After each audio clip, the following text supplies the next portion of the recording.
Okay, Praveen, you can You're able start. to see my screen, right? So, Yeah, Yes. you can see your screen. um, so no. So today, as I said, right, we are going to go through the other problem, which is Mann-U-Whitney test. So there is one of the problem which talks about this Mann-U-Whitney test. So problem was actually, something like this. So there were two public and private banks related data that is given, and this data is nothing but it is an organization commitment scale. So basically they wanted to compare what is the organization commitment among the employees of public bank and private bank. So now whole thing is they wanted to see whether there is any difference in the commitment levels in private bank and public bank when we compare these two data. That's exactly what they wanted to do. So now how exactly this can be done, right? So now, so we learned about hypothesis a bit in the earlier lecture. So probably I'll repeat that as hypothesis, and then we'll come to this particular test of significance, because test of significance has got a lot to do with whatever the hypothesis that is being defined.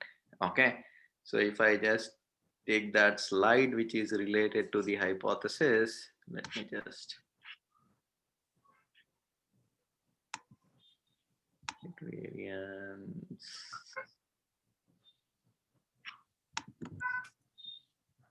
Yeah.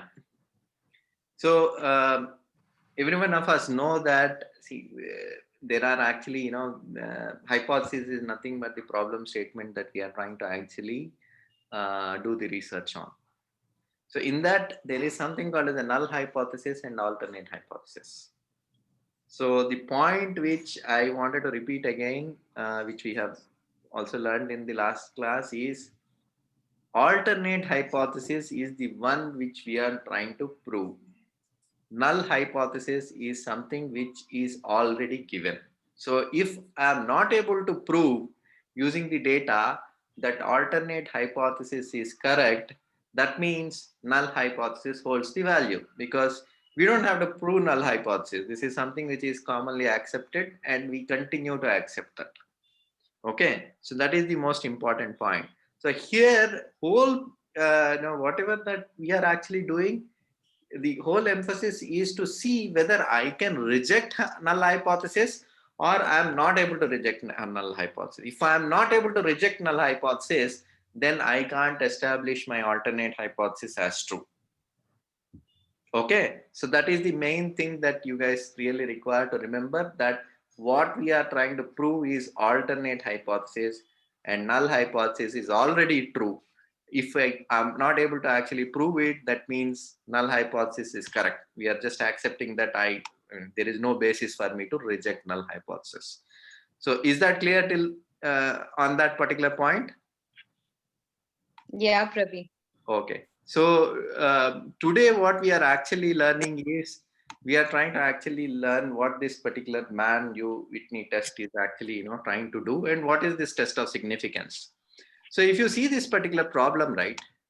So if I just have to formulate in the same language as whatever the hypothesis that we have actually talked earlier, what we said here, the problem statement is, I have public bank, I have private bank. Now I want to see whether there is any commitment difference between public bank and private bank.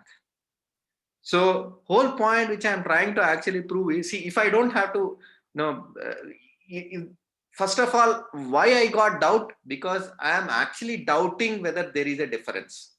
See, if I don't have a doubt, then it is given that the difference is not there. So here, what is the null hypothesis? Null hypothesis is, there is no difference between the organization. There is nothing to doubt. Both private bank and public bank has got same commitment level. So that is my null hypothesis. What is my alternate hypothesis? Yes, there is a difference. So using that data, I'm actually, trying to prove that yes, there is a difference. Okay. So here in this entire hypothesis, null is, there is no difference between these two banks as far as the commitment is concerned. Whereas alternatively, if I'm able to prove something using this data, what I'm going to prove is, yes, there is a difference between the organizations. Private bank and public bank commitment level is different. That's exactly what I'm trying to prove it.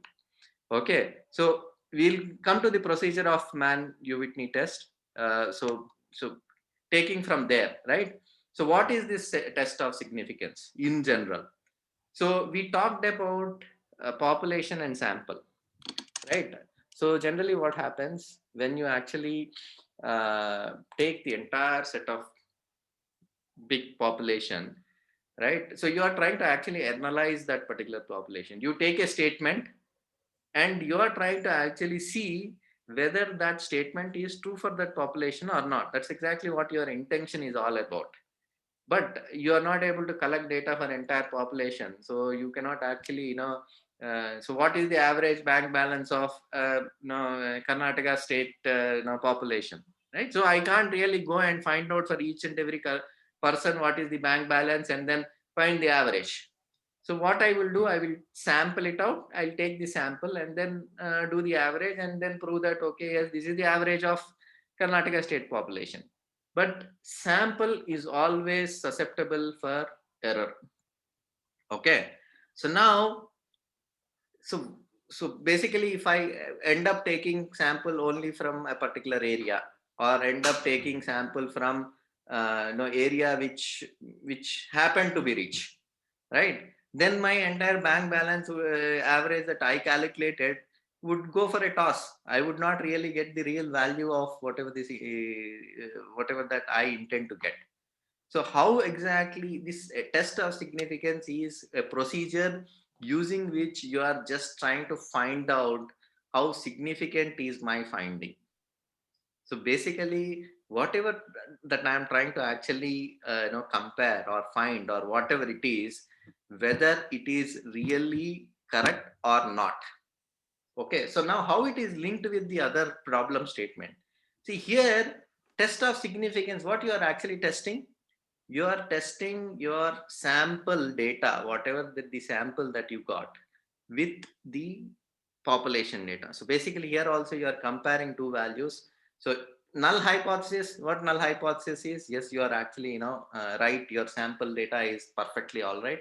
And alternate hypothesis is, yes, your sample data is not really making sense, right? So, so ultimately in every test you would actually check the significance in the end, whether whatever the result that I got, can I believe it or not? So there is a formal procedures.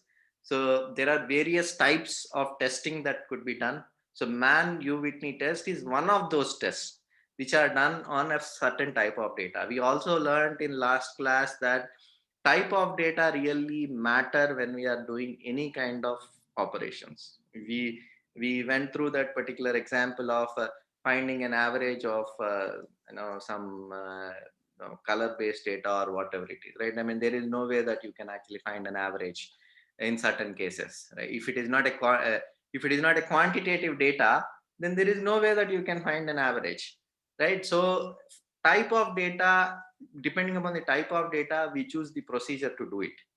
But test of significance as a concept is all about, you are just checking whether your result is appropriate or not.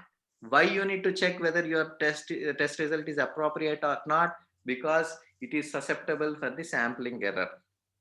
So depending upon your sample, your data might actually vary a little bit here and there. So you wanted to test, right? I mean, where exactly this sample really fits in the overall population. So that is the main purpose of this test of significance. Okay. So any questions till now?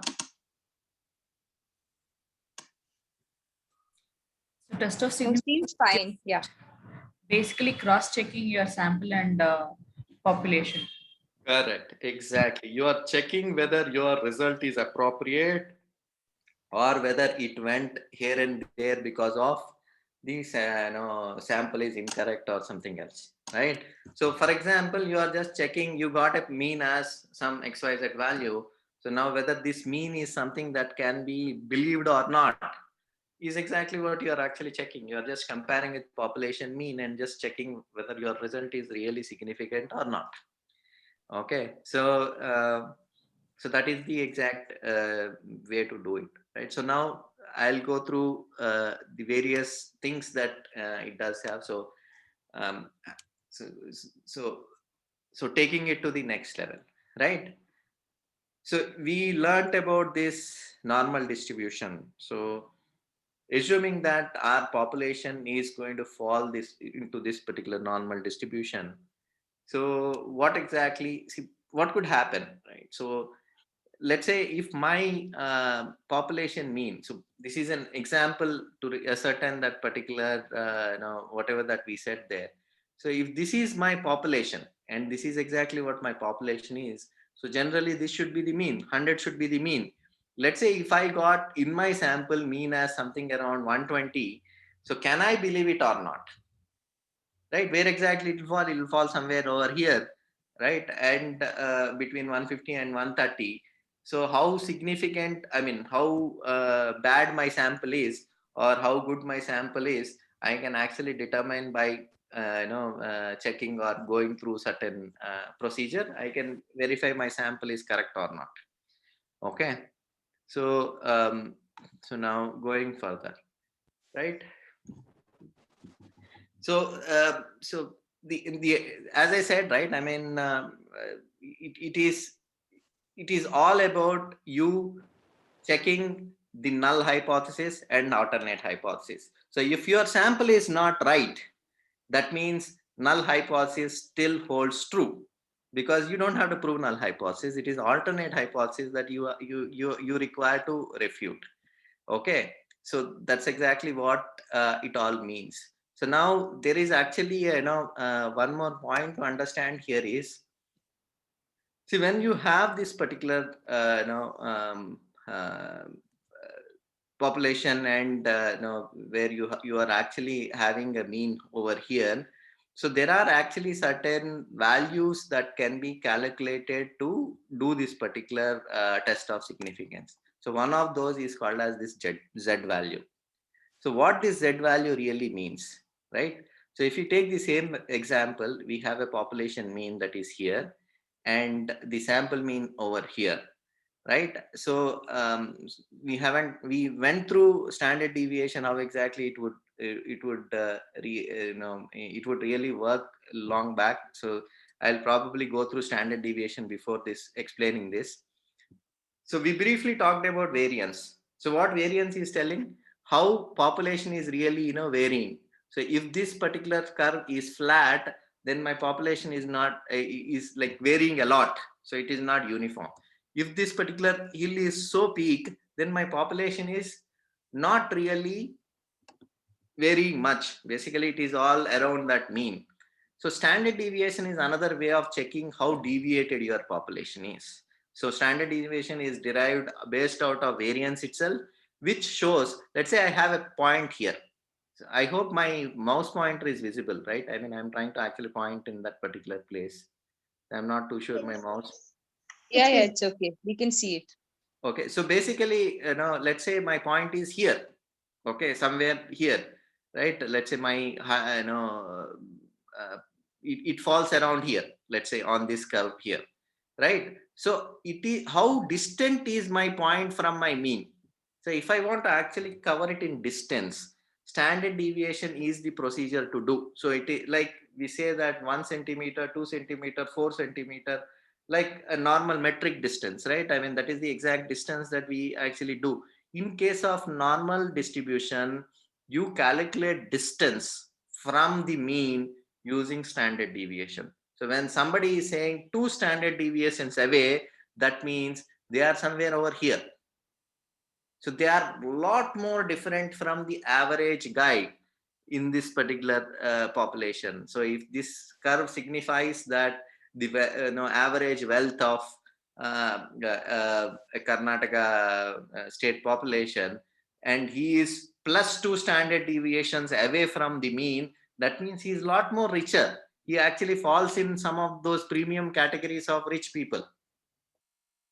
Okay, if he is minus 2 standard deviations away from the average, then he is lot more poor. So basically, he falls into the poorer category. He is distant from the average, income. So the way that standard deviation really tells you is how far away you are from the mean. Okay. So now what is this Z? Okay. So I'll come to. So are we clear on standard deviation? Yeah, yeah. Okay, so now I'll come to this particular Z and how exactly this Z really, Z value really signifies the test statistic. So Z actually tells about, let's say if I have this particular, the my sample is here, okay, and my population is here. So Z is the distance of my sample from the population. Okay, so here in this particular example, whatever that you are actually showing, my Z is 2 standard deviations away from population.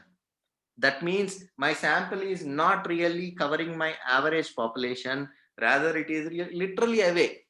The more my Z is, my sample is more and more going into that corner scenarios. That means my sample is not correct because it is not really taking the actual population, rather I am taking the corner scenarios of it.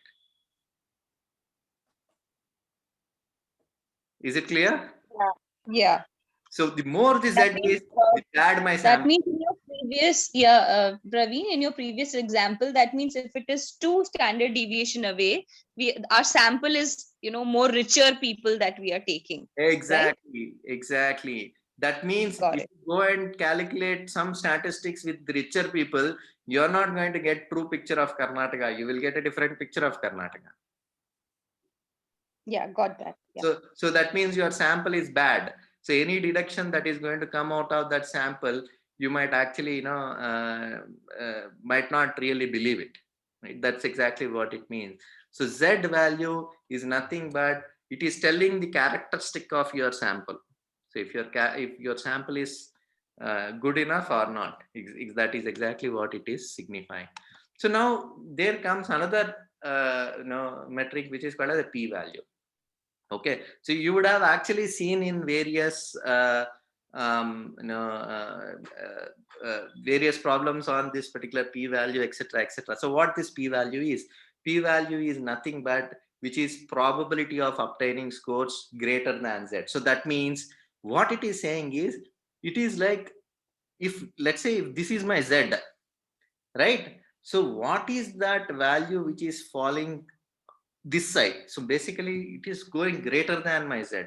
So what is how much of population that this I'm leaving? So basically I'm taking this sample far far right. So how much of data that I'm actually ignoring? So basically my sample is going away and away. If I want to tell you that, so because of your sample, 97% of your population you ignored. You only took that 2% or whatever, to 2.28% of population, and you just did a survey on those population. So you left majority of the population. So majority of type of population, right? So basically it is telling in a different way that how bad is your sample. So Z is telling the distance, P is telling that, okay, what is the area that this is covering. So you're covering the last part of it, which is P value is very, very less. Okay. So basically, the greater the p-value, the better it is. The lesser the p-value, that means you are actually going far and far. So you're not really covering it. Okay. So both are telling the similar way how good is your sample. One is telling the distance, the other is telling what is the probability of you falling into that particular area which is far away. Okay. So sorry, Praveen. Here, blue is the area or pink is the area which you are? Blue is You're talking Yeah, about the blue. same pink. No. The blue is the p-value, you mean to say? Yes, exactly. Okay. Okay. Hmm. Exactly. Okay. Okay. Got it. So blue is that area which is falling after that Z. Okay. So similarly, you can actually take on both sides. Right now it is only on one side. So you would actually see something called as a tail test, one tail test, where you are actually trying to check on both ends, not only on this end. Because what happens if sample falls on this end? Right? So basically, if you want to actually corrupt both ends, then there are actually tests which can, I mean, there are ways to actually test on both ends of extremes, right? So you can actually do both. So it is not only on one side, you can actually do on the other side as well. So is there any formula for that? I mean, to calculate this? Yes. Okay. Yes. So typically, Praveen, I have another doubt. yes. So you are saying the blue is the ignored sample or whatever population. Okay, but at the same time, even between, let's say, the average is 0 and this Z is 2, we are even ignoring between 0 and 2, right? That population also we are ignoring, isn't it? Okay, so now there is one correction there in your explanation. It is not about ignoring this part. Basically, our sample is covering this part. Okay, this much of population is being ignored. So actually Right. speaking, this red is the problem for me, not the blue. Blue I covered using my sample. This red is not what I covered. Oh, okay. That's why I was thinking, you were telling the greater the p-value, better it is. Like Correct. So basically, the more I cover, the better I am. So you mean to tell if the So blue in this blue, so this sample is not, I mean, this is lesser p-value. lesser p-value, and which the sample is not, which is incorrect. That's what you mean to say, I mean, right? so basically, it is not a good sample. So more blue is more good sample in the diagram, right? Correct. That's right. And Praveen, you said both the sides, if we are calculating blue, if there is a blue, on both the sides, then how do we calculate and how do we see and how do we put up? No, so basically, huh. basically for that, see, ultimately how you actually judge this p-value and z value and all is based on certain tables. Okay, so while solving the problem, I'll come to that particular point on how exactly this would be done. But but as of now, just hold on, right? So it is this matter of, see, how this percentage is really judged, right? So this percentage is also judged based on certain tables which are like hard, which are there, where it says that okay, for z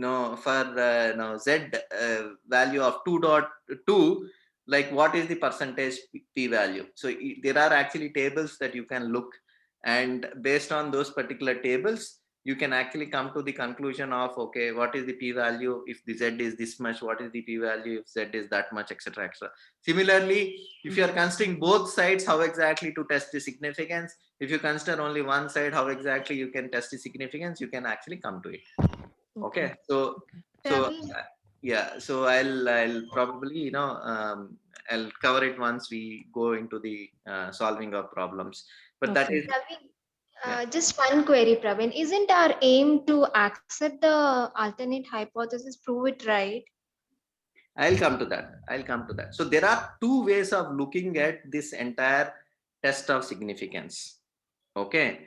So one way is what we have actually right now discussed, where I'm talking about sample and population, where I'm just checking how good is my sample and how good is my test is, right?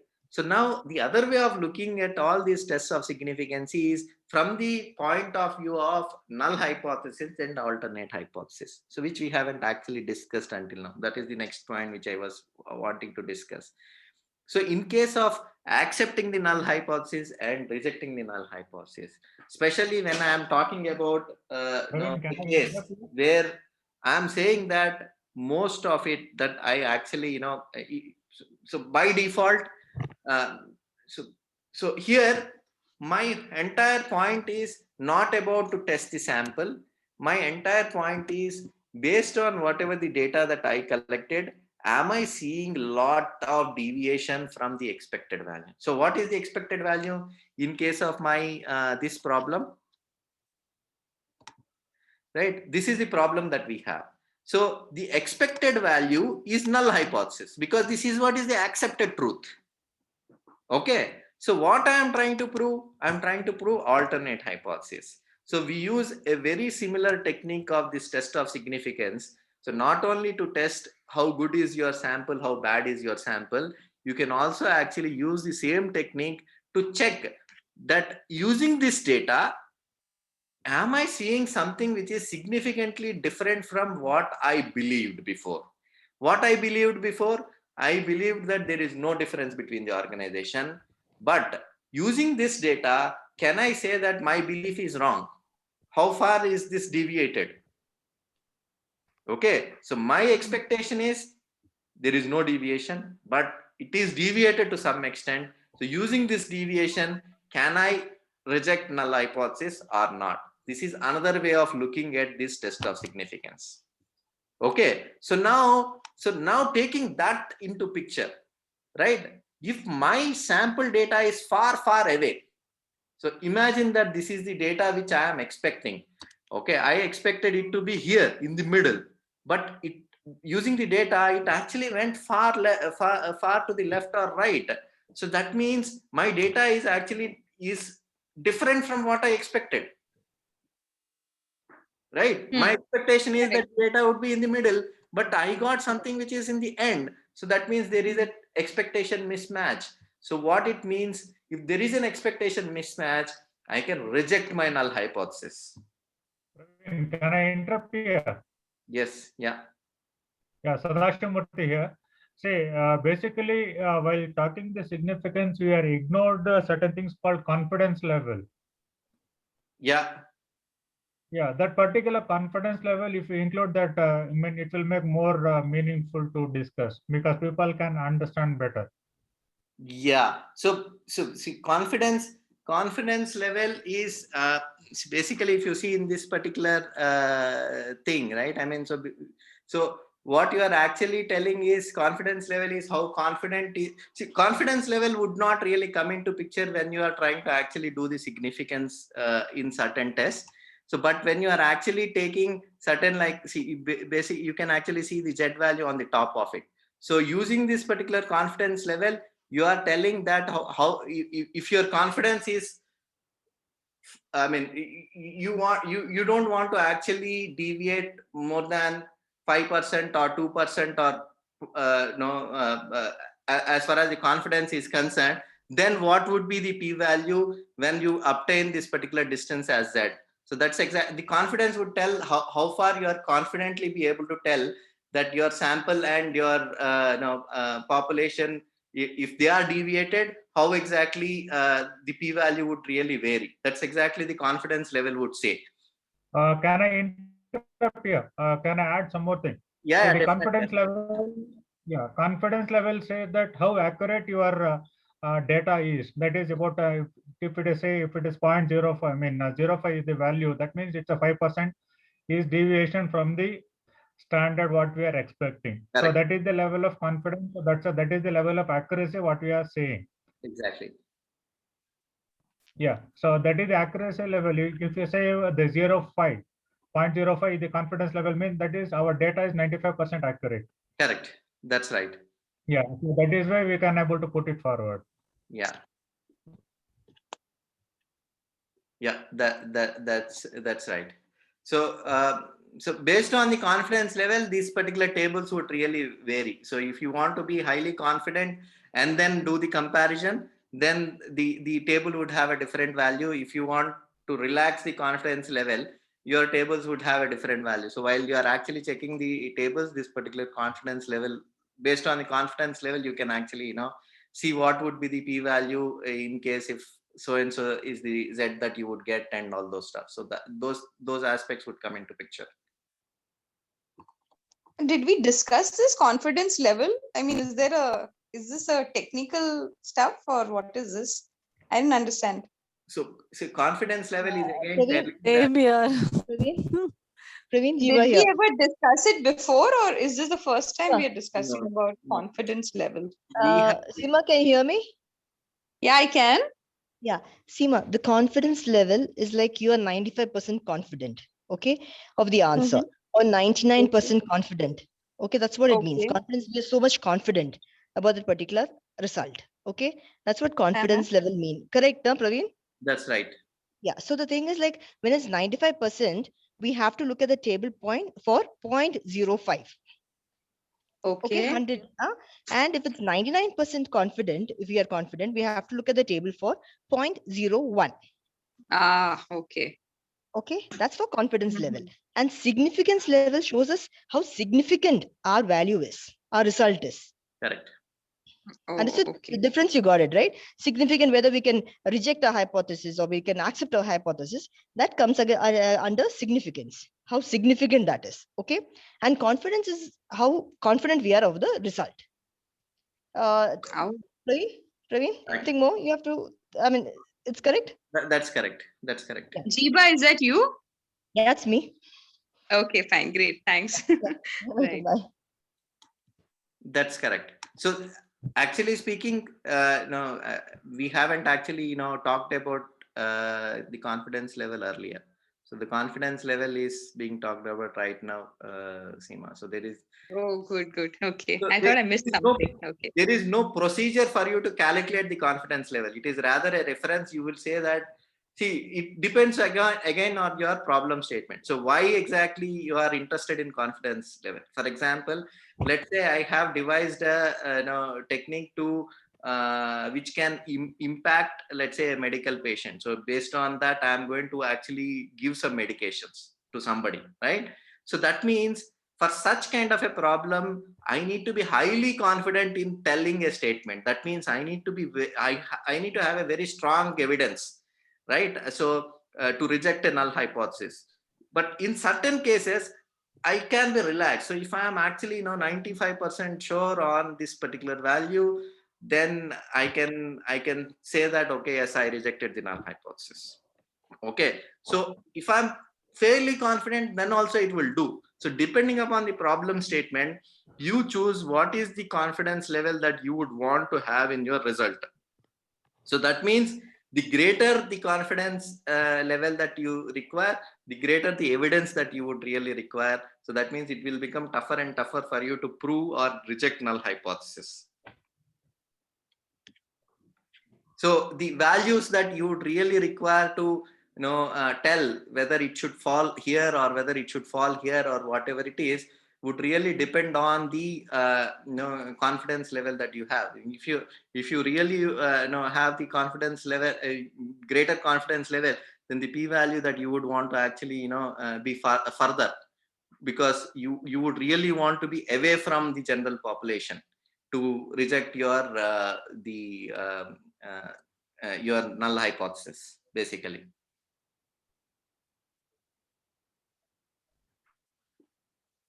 Okay.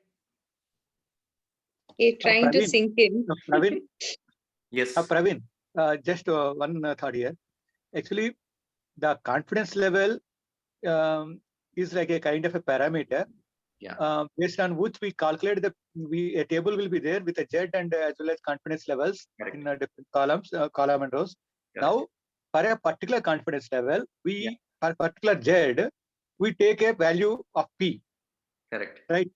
So from that P, we calculate really the 1 minus P and we'll find out what is the value and all. Correct. Based on that, reject or whatever reject or accept, we will do it. So basically, confidence level, indirectly, we are selecting by ourselves. Like with 5%, 95% confidence level, I'm accepting or rejecting this hypothesis. Correct. Exactly. So table, which column, which row I had to select, for that purpose only confidence level we are using. Yes. At this moment. Correct. So if I want to actually tell in this particular table itself, let's say if I am okay to be 98% sure on my test result. Okay, so I obtained Z value of 2. Okay, so what it means as a p-value, it is 0.9783. I mean, basically whatever that is there in the table.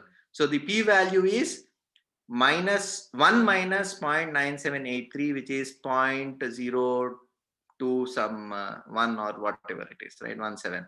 So 0.0217. So that means it is going to fall somewhere over here.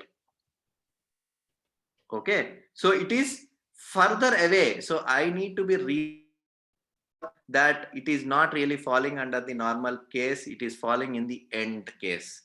So that means I need to have a stronger, more stronger evidence to actually prove that my null hypothesis is really, can be rejected. So is it clear now?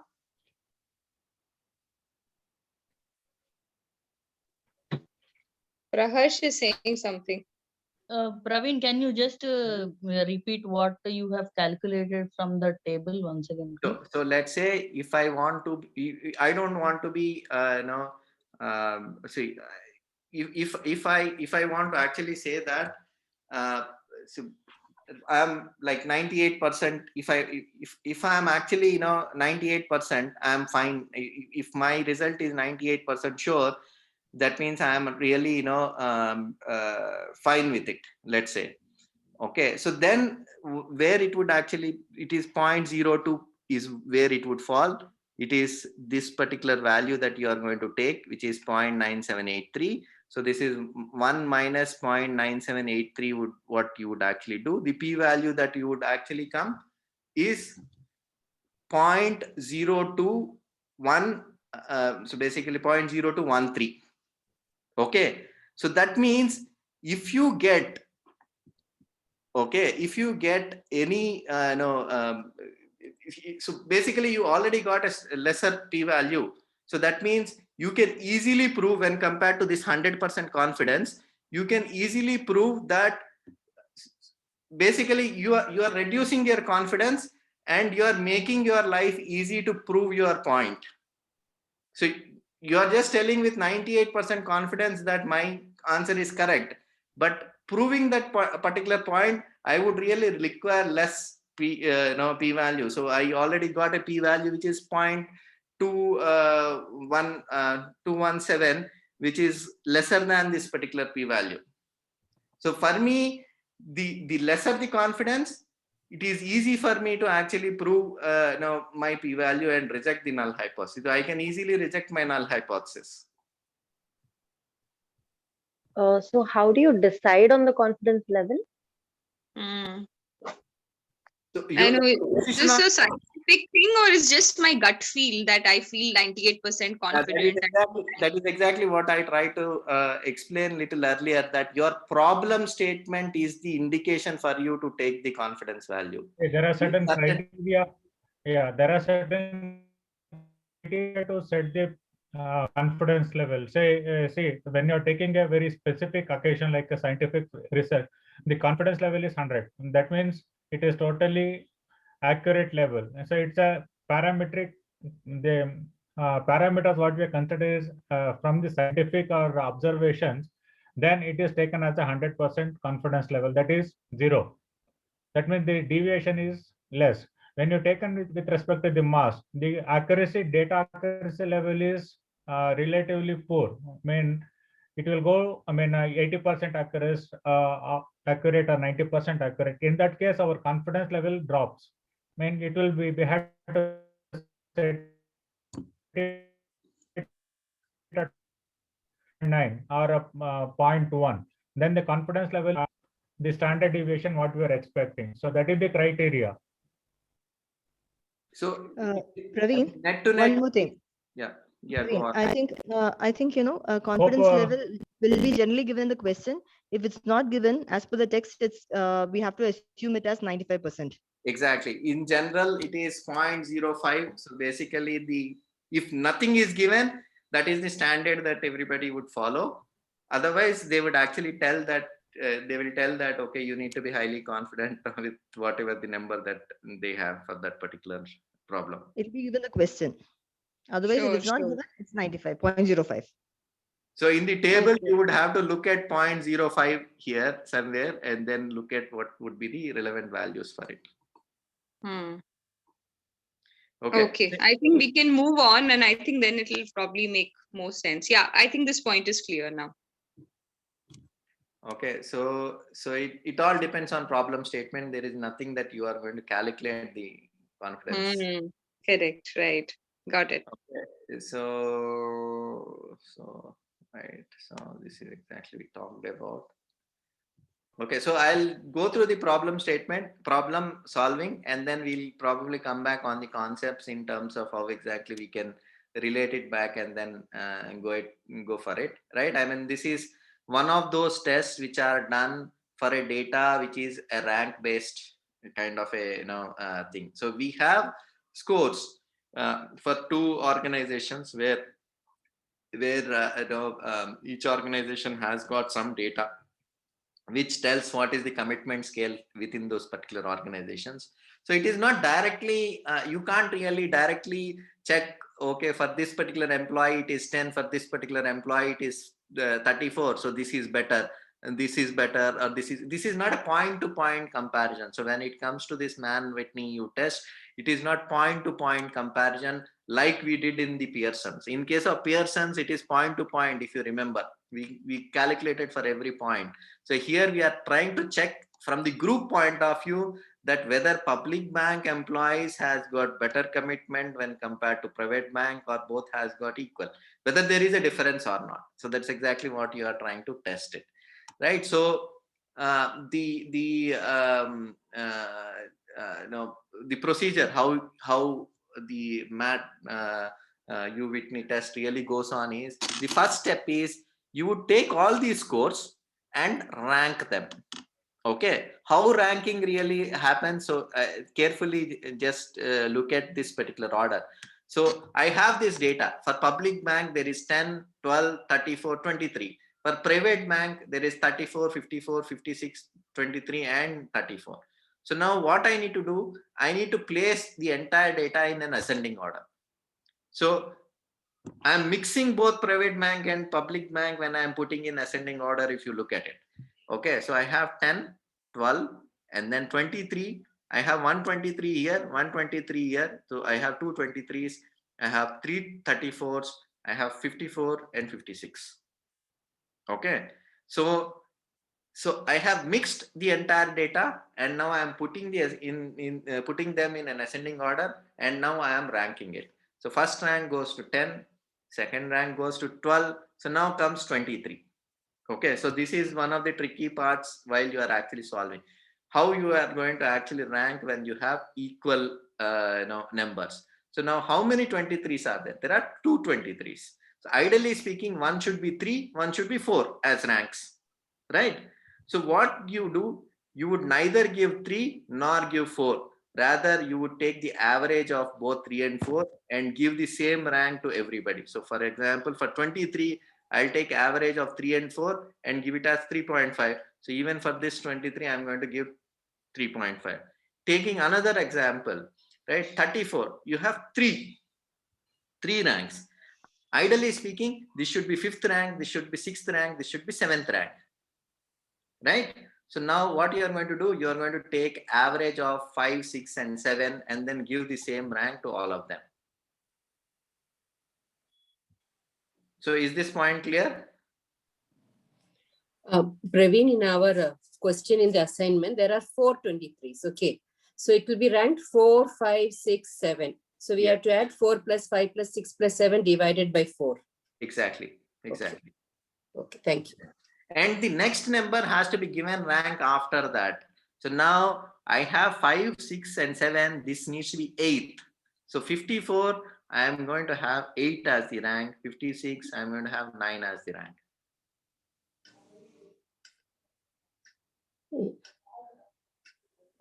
Okay. So now so is this step clear? Yeah. Okay. So so the ranking is the most. So all the 23s will have a rank of 0.5 and all the 34 will have a rank of 6. Exactly. So we are eating a rank. Okay. Thank you. Exactly. So this is the most critical aspect of this particular Mann-Whitney. So basically, the next thing is you are going to actually find the average of, not average, sorry, sum of these particular ranks. So you are going to just add what is the rank for public bank and what is the rank for private, private bank. Okay. So now you also have like 4 entries here, 5 entries here. So you have like 4 and 5. So now, so this step is pretty clear. You are just summing it up. So you ranked it and then you are just adding it up and you are finding what is the total of this particular sum. Okay. So now there is, here, so you can actually calculate U using whatever the sums and other things that you have taken. So this is the formula of the U. So you would actually calculate U for both public bank and private bank. So in case of public bank, so the sum is so and so. In case Sorry, of what is U again?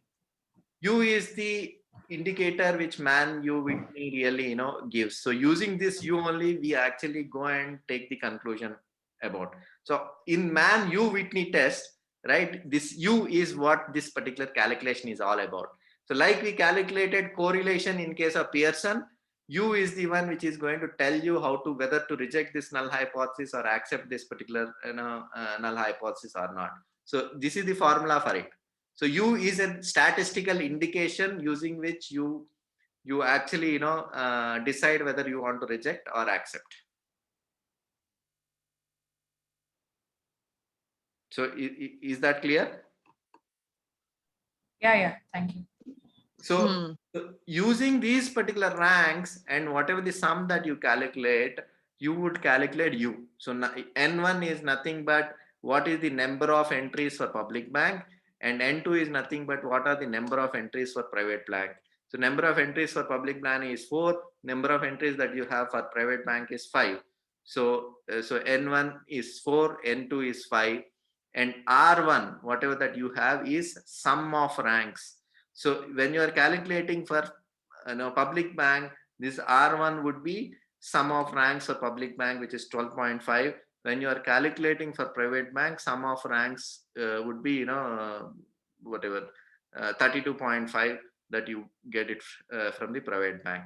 So if you just replace these, right? So if I have to calculate U for my public bank, it is 4 into 5 plus 4 into 5 divided by 2 minus 12.5. So which is coming to 17.5. Whereas when I'm actually taking U2, which is coming as 2.5.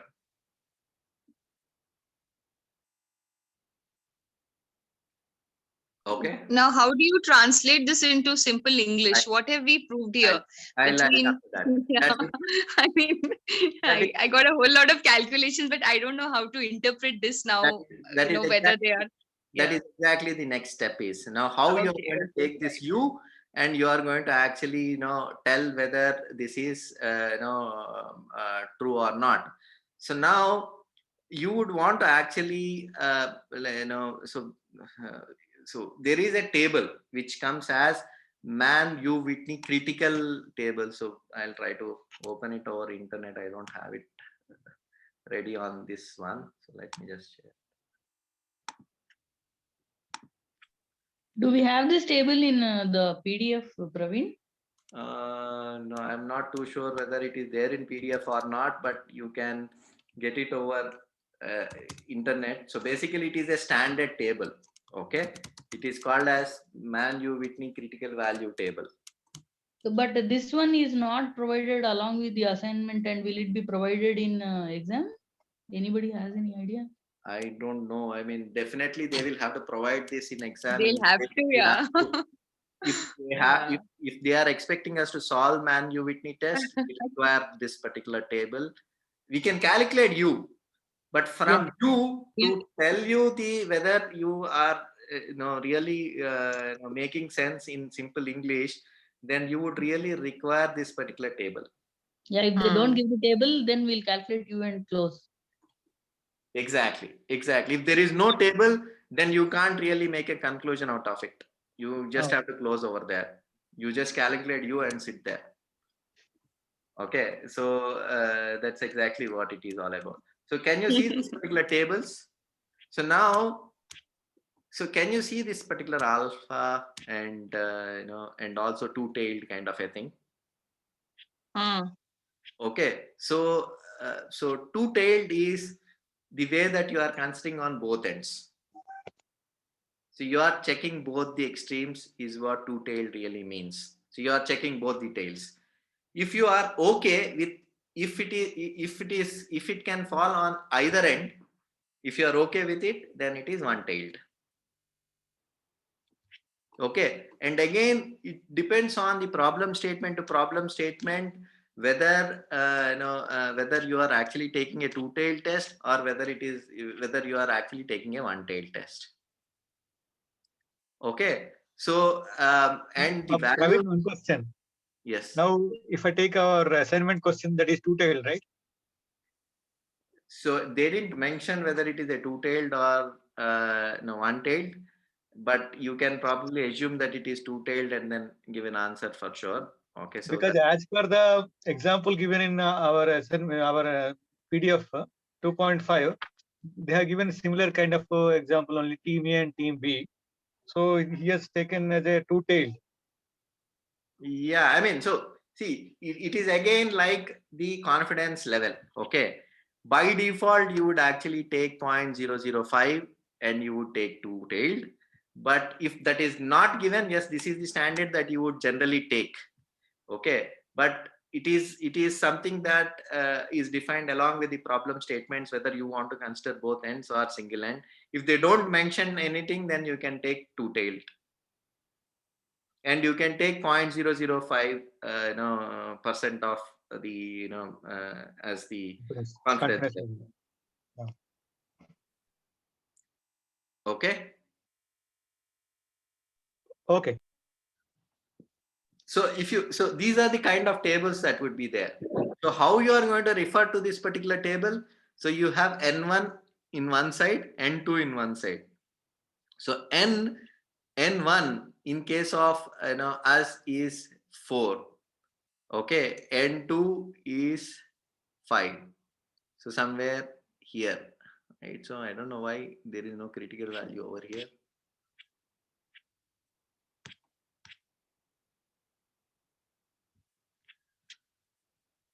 The sample is too less for man U Whitney test to give any value for two-tailed.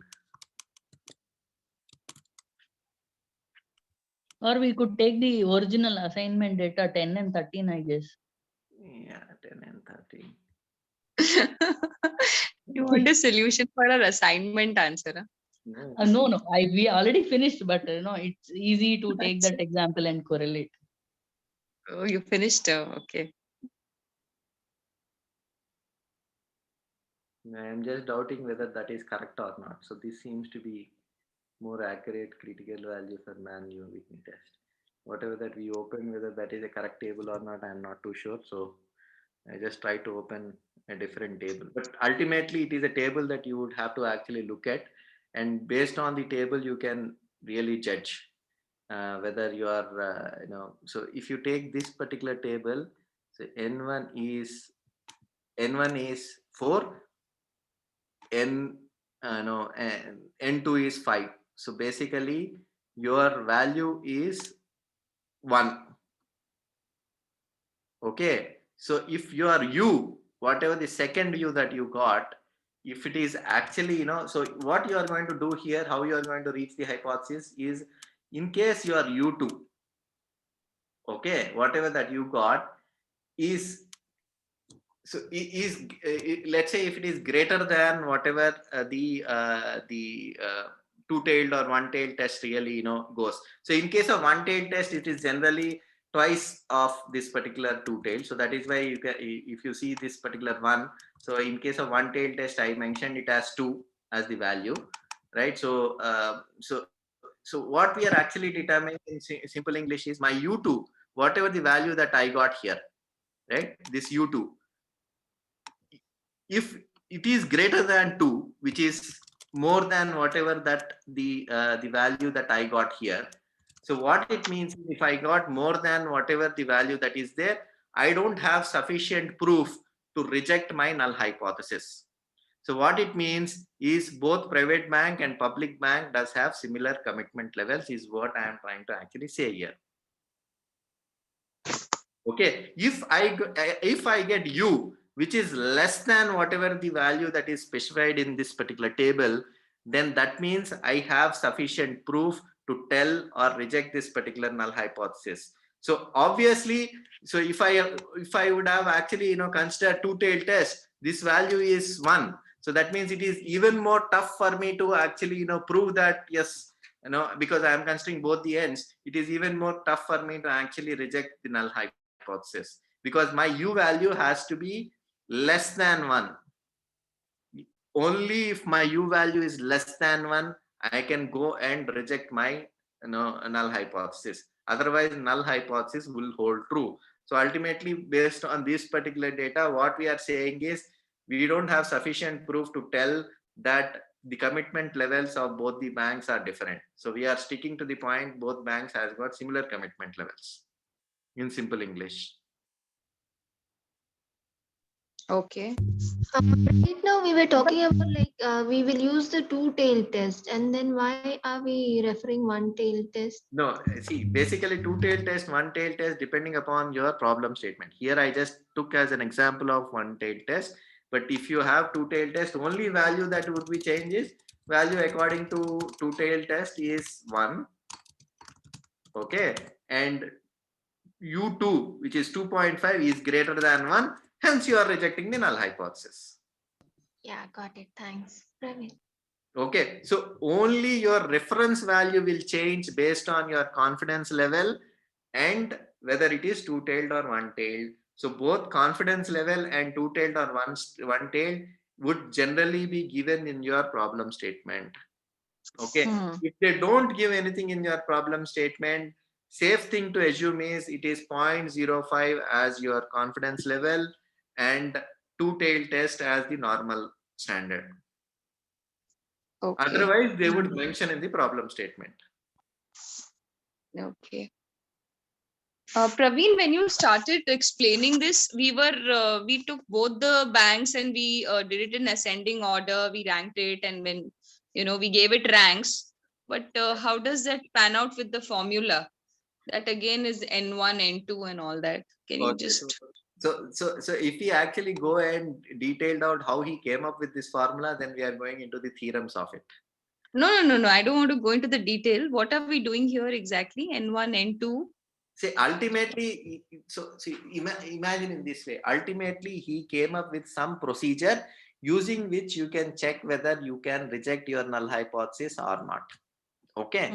So U is nothing that it is actually signifying. See, ultimately, if, so that is where he is ranking it, and then there is a formula that he has given to actually go and check for this particular ranks using this U. Okay, actually there is a way of calculating Z.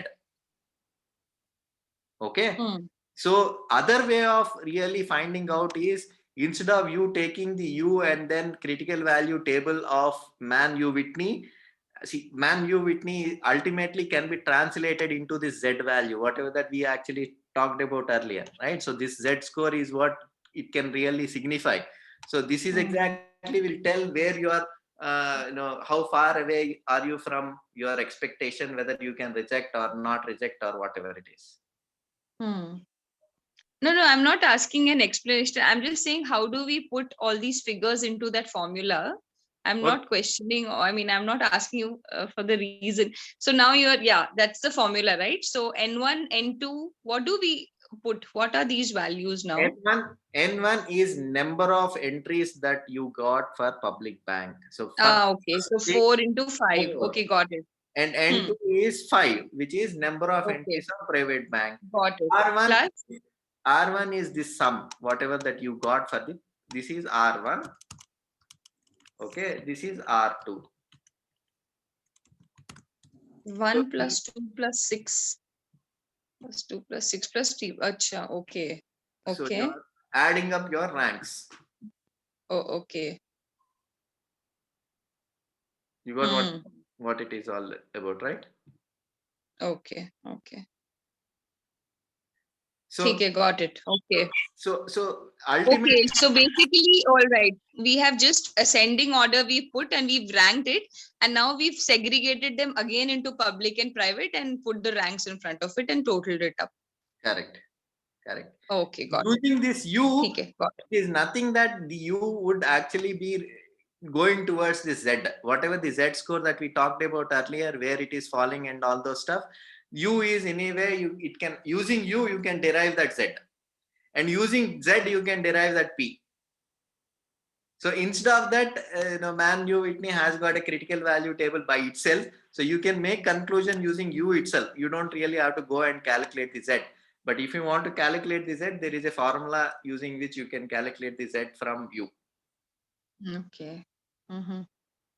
Okay, so using Z as well, you can say that, okay, yes, from point, if I have a significance or confidence level of 0.05, then my Z score could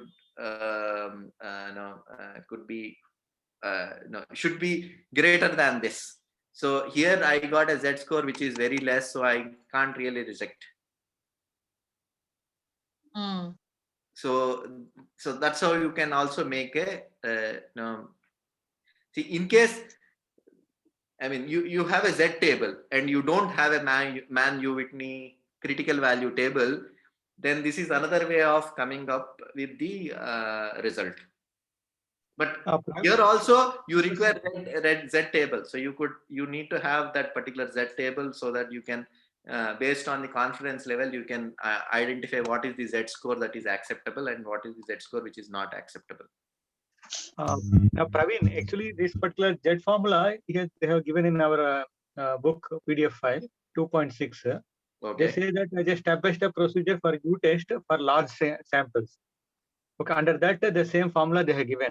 Yeah. So that formula calculating from U. But only thing is it addresses single U. We studied now U1 and U2. Correct. How come this U is how you can calculate the U now here? Which U it is?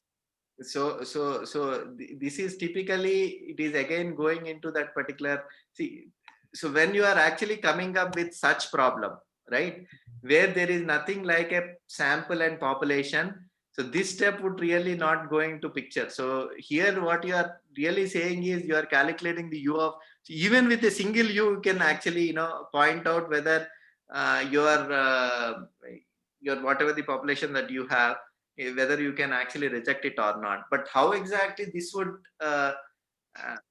one thing even I'm not too clear is, what if I take this view, what if I take this particular exactly view? That is the question I have. Yeah, so basically I read through that on the same point, right? So there are theorems which actually says that if you add these both U's, what you would get is a fixed answer of N1 into N2.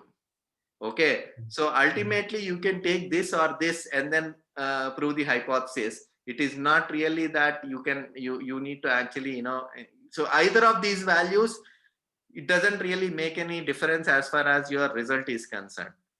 Okay, so that's what I could actually understand, because so you can reverse this as well, whether it is private bank, you would want to keep it first, or public bank, you want to keep it second. Result should not matter. And that is exactly what it is all about. So here, even if you take instead of U2, if you take U1 and then try to deserve come to the conclusion, probably even that would have a similar result. Because in case of that, it is further high, that is 12.5. Even if you take this particular example, it is not really making any difference. Okay. See, the way this particular formula is, I believe that if you take either of these, I don't think it would make any difference. Okay. But anyway, that I would want to actually stand it corrected, because I just read on the same point I had doubt, and there were few calculations which were given in terms of what will happen if you add these two and how these particular things are equal. So I couldn't understand the details of it, but it would not really make any difference. Okay. So, Praveen, then that point of why we are, aiming, in general, we aim to reject the null hypothesis and accept the alternate hypothesis. But here we prefer the p value to be higher. So can you please elaborate on it? So, okay. So basically you are talking about, see again, onto the same concept, right? So if we have smaller the p-value, see p-value is little different from this u, okay? U is a different parameter, p is a different parameter. So I think you got confused between these two. Okay. No. Yeah. So here, in case of man U Whitney test, so if you are actually having greater value of this particular U, so what you are saying is you don't really have sufficient proof to reject hypothesis. That means your data is not strong enough to find out. So taking, so p-value is also very similar. So it would act very similar to whatever the u value over there. Ultimately, that u value would go to z, and z value would actually result to p-value. So here, what you are saying, how you are saying that the smaller the p-value, the stronger the evidence is. So if you look at, right, this is the blue part is where my data is falling. So it is really going away from my normality. Okay. So the whole point that I would want to tell here is normality is what? Normality is my null hypothesis. So in normal, I would want my null I would expect my null hypothesis to win. Okay. Only in case of abnormal case, my null hypothesis is wrong. Okay. So now what is abnormality? Abnormality is about going far and far away from my expectation. My expectation is here in the middle. If I'm going far and far, that means I'm becoming more and more abnormal. That means I have a very strong evidence of rejecting my null hypothesis. Okay. Yeah. You got the u also, you can take it on a similar case, because ultimately u is translating into z and p over there. So that means if you're actually having a lesser p-value, that means you have very strong evidence to go and tell that your null hypothesis is wrong. I have a new evidence which says that, okay, these two banks organization commitment level is different. So don't assume that it is same. Yeah, got it. So that's exactly what you are trying to actually say here. Praveen, I think my takeaway is if the p-value is less than the significance level, then we can reject the null hypothesis and conclude that the data is statistically significant, right? Correct. So I have a significant proof that I am There is not p-value, right? I just hear doubt, right? We are not comparing the p-value here. We are comparing only the first, as far as the first point of discussion is considered, we obtain the value like for some number. Okay, that number we are comparing with the U2. Based on that, we have taken a decision. P-value is not the decision criteria. P-value is a like only probability that particular thing we are selecting a particular cell. For that purpose, only p-value we are using. Correct. That's correct. See, the point that I would want to actually reiterate is U value is different, Z value is different, P value is different. Okay. All of them are aiding for me to go and tell the significance, reject null hypothesis, but they are like three different calculations. So one is Z value is telling how distant is my thing. It is talking about distance. P is telling the probability. Similarly, man Whitney has got some U value. I don't know how it really falls into that graph. That I don't know what really U really means in that graph. But it is a different measure. So basically, you can say that the same temperature is measured in Fahrenheit, Celsius, and Kelvin. But you are measuring the temperature. But all the three, it is not like Kelvin is same as Fahrenheit. Fahrenheit is not same as my centigrade, right? So, but I can convert same U value and convert it into Z, and I can take the Z value, convert into P. And I am talking about temperature all the while. So it is not like I am talking about three different things when I am talking about Z or P or U. But all the three are three different measures. I hope you understood the point there. So if you I understood. But the concept remains same. So it is concept is about whether you can reject the null value or not, right? That concept remains same. And obviously, the tables that you refer, right? For example, if you have a centigrade, you might have a different table to refer. If it is a Fahrenheit, you would have a different table to refer. So for Z score, there is a different table. For U, there is a different table, which is Mann U Whitney critical value table.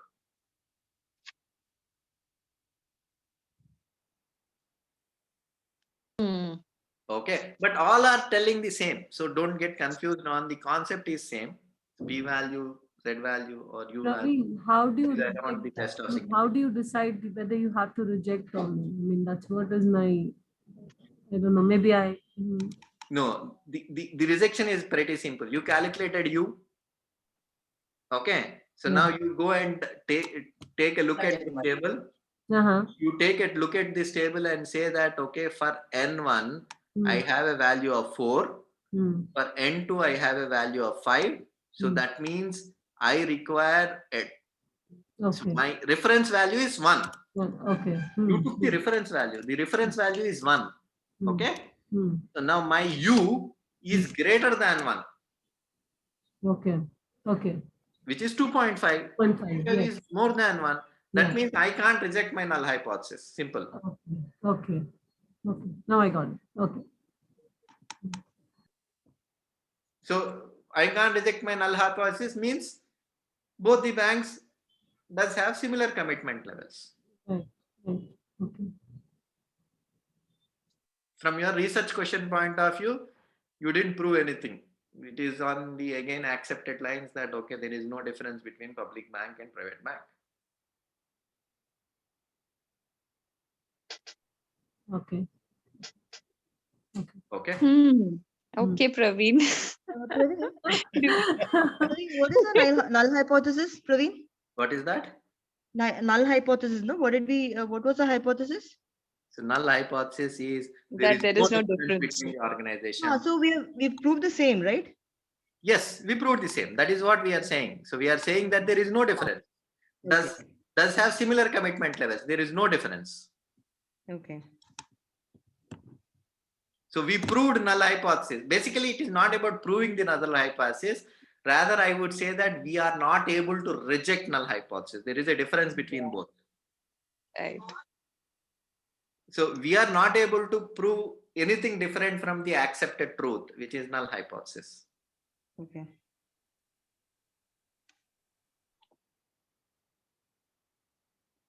Okay. Correct. So my accepted truth is this, and I'm not able to disprove it. That's exactly what it is. Nice. Interesting. And pretty heavy duty. Shall we? No, actually speaking, test of significance is the most difficult part in the entire statistics syllabus that we have. Okay. The rest of the things are much simpler in the concept understanding point of view when compared to this. For example, we took correlation in the last class. Actually, correlation, everyone can really easily imagine whether they are correlated or not, actually speaking. So when compared to that, this P value, Z value, and distance, and then null hypothesis, alternate hypothesis to some extent becomes little heavy from the point of view. But believe me, we had the heaviest topic in today's class. So everything else is going to be much easier than this to understand the concepts. Oh, thank you, Praveen. That's so encouraging. They look so tired. After appraisal, our kind of look.